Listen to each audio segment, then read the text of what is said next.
A small child sits quietly in their room, eyes fixed on the ceiling.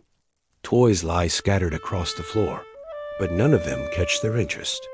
Instead, the child wonders why the house feels so heavy, why their laughter always sounds too loud, why the silence in between feels so crushing. They can't explain it, they can't put it into words, but they sense it, the weight of something unspoken. Maybe it's a parent's cold distance. Maybe it's the shouting muffled behind closed doors.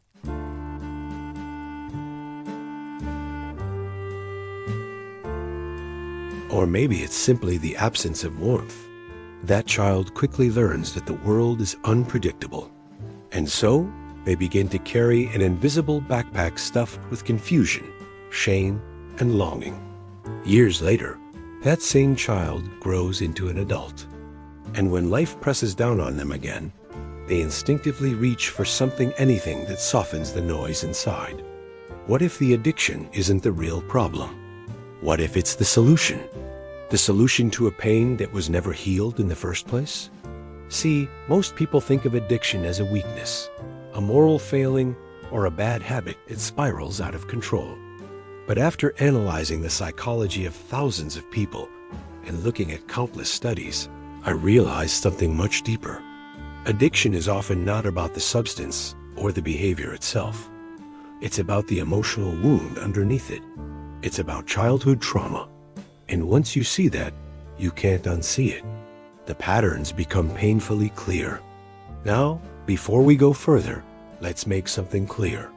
Trauma isn't always something dramatic. It's not only about big events like loss or violence. Sometimes it's about what didn't happen. The hug you never received. The reassurance you never heard. The presence that was absent when you needed it most. Children don't just need food and shelter to grow. They need attunement, safety, and unconditional love. And when that's missing, the nervous system gets wired in a state of threat. That state doesn't just go away with age. It lingers, and one day it finds an outlet. That outlet often looks like addiction. Think about it like this. The human brain has one mission: to protect us from pain.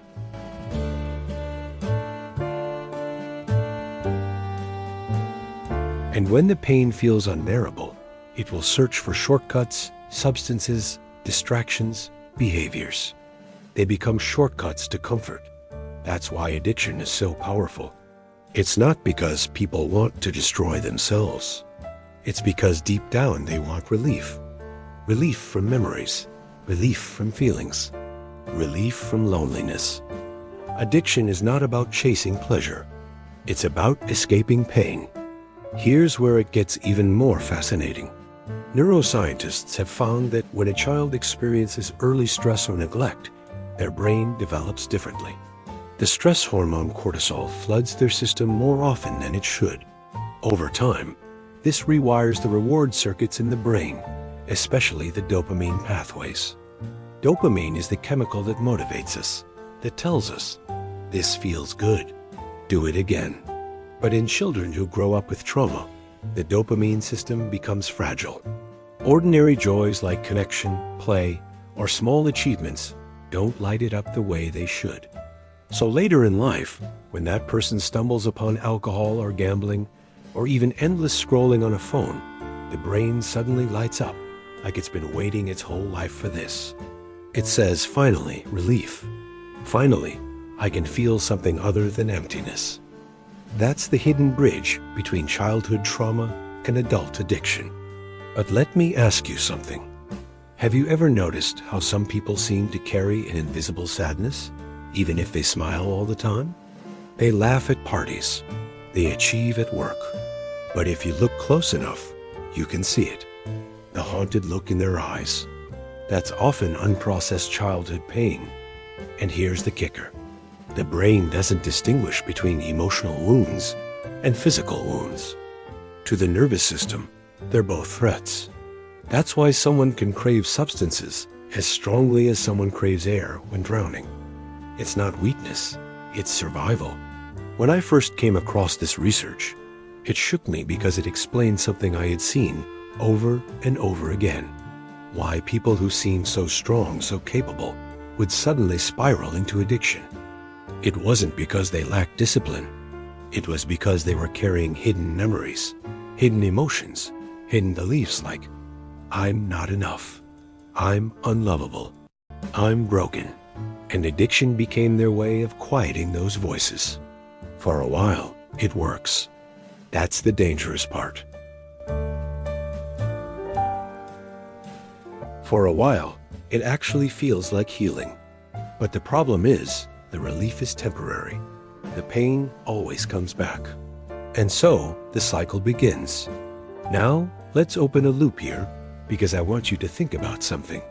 If childhood trauma shapes the brain in such a way that it becomes vulnerable to addiction later, does that mean people are doomed? Are we forever trapped by our past? The answer is much more complex and much more hopeful than you might think. But before I explain that, let's go even deeper into how trauma actually gets stored in the body and why it resurfaces in such powerful ways. See, memories aren't just stories in our head. They're sensations, patterns, and triggers stored in the nervous system. That's why you can feel your stomach drop when someone raises their voice, or why a certain smell, a certain tone can suddenly bring you back to childhood without warning. It's not conscious, it's biological. And because of this, unresolved trauma often creates what psychologists call emotional flashbacks. These are moments when an adult suddenly feels the helplessness of a child again, even if they don't realize why. And in that state, the urge for escape is overwhelming. That's when addiction feels irresistible. It's not about wanting to feel high. It's about wanting to feel safe. But here's something you may not have heard before. Addiction isn't just about substances like alcohol or drugs. It can be about work, achievement, social media, even relationships. Anything that provides temporary relief can become addictive if the wound underneath is strong enough. And this is why trauma-informed therapy has become such an important field.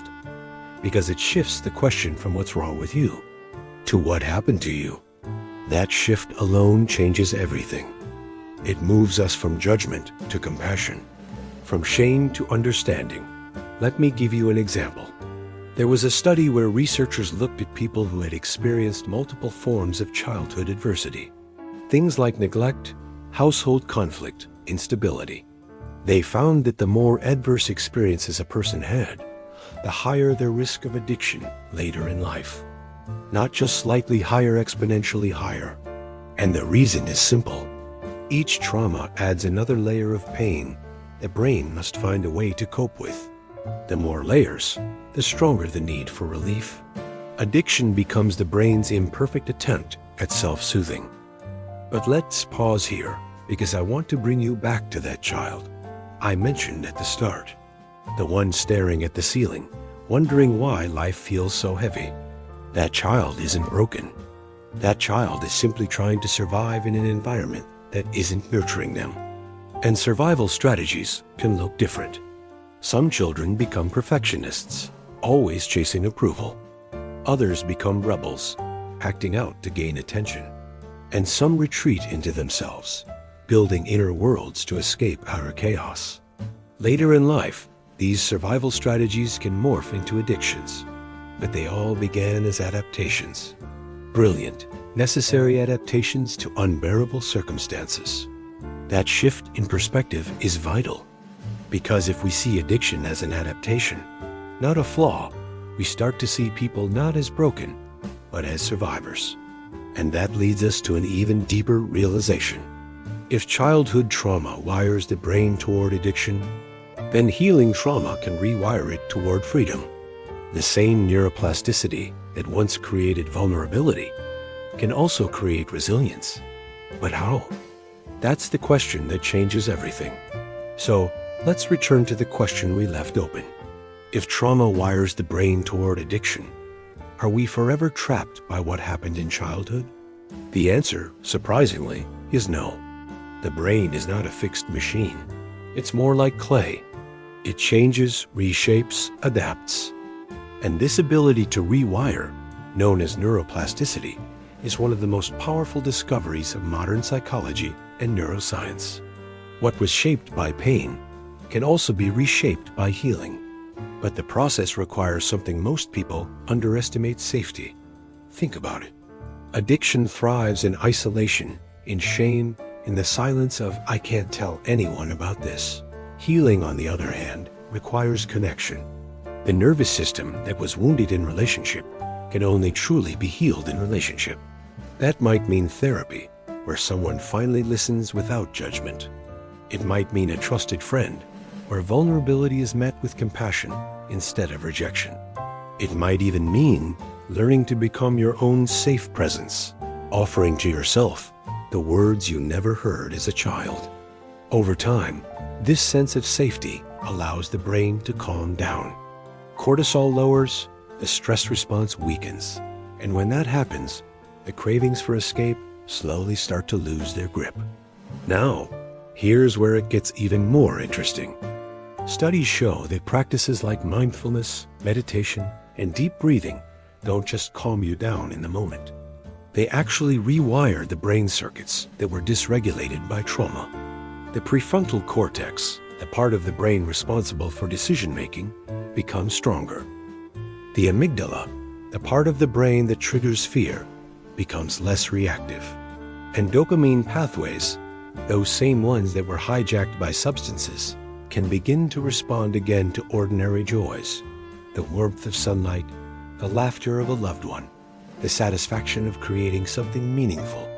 Healing, in other words, is not about removing the past. It's about giving the nervous system new experiences of safety, joy, and connection that rewrite the old story. But here's a truth most people miss. Healing doesn't happen in one big moment. It happens slowly, almost invisibly, in small choices repeated over time. Choosing to sit with discomfort for a few seconds instead of numbing it. Choosing to reach out instead of withdrawing. Choosing to speak kindly to yourself instead of harshly. These moments might feel small, but to the nervous system, they are monumental. Each one is like a stitch, slowly repairing the torn fabric of the self.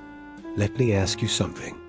Have you ever noticed how some people, after years of battling addiction, seem to carry a quiet kind of wisdom once they heal? It is almost as if the very thing that once shattered them has now become their greatest teacher. That's no accident. When someone walks through the fire of trauma and chooses to live without numbing the pain, they develop an extraordinary depth of empathy.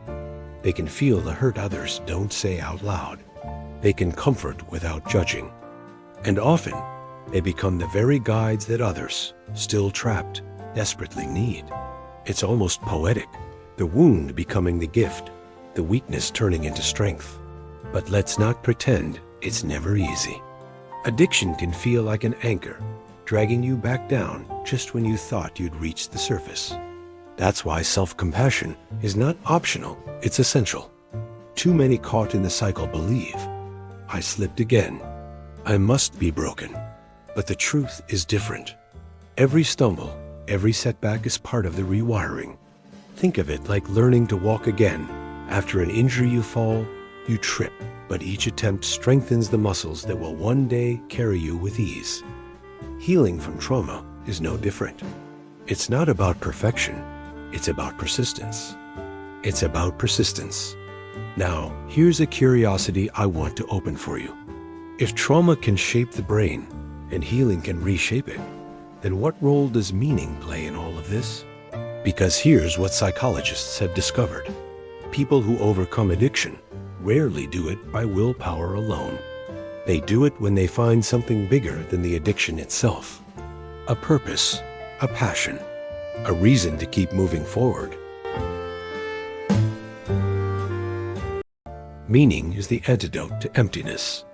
And when someone finds meaning, whether it's through art, service, faith, or simply the commitment to live fully, they no longer need the substance to fill the void. The void begins to fill itself. Viktor Frankl, a psychiatrist who survived the Holocaust, once wrote, "Those who have a why to live can bear almost anyhow." That truth applies profoundly here. Childhood trauma often robs us of our sense of worth, our sense of belonging, our sense of why. Addiction becomes the placeholder. But when we rediscover meaning, when we reconnect with the part of ourselves that was buried but never destroyed, the addiction begins to lose its power. Because what the brain was searching for all along wasn't a substance. It was connection. It was purpose. It was love. But let me paint this picture more vividly. Imagine that same child from earlier, the one staring at the ceiling, confused and lonely. Now imagine them as an adult, sitting in a quiet room, breathing deeply, maybe with tears in their eyes, finally telling their story to someone who doesn't turn away. In that moment, something shifts. The child within feels seen. The adult feels lighter. And the cycle begins to break. This is not a fantasy. This is what healing looks like in real life for countless people who dare to face their pain with courage. And here's the final twist that I discovered after all this research.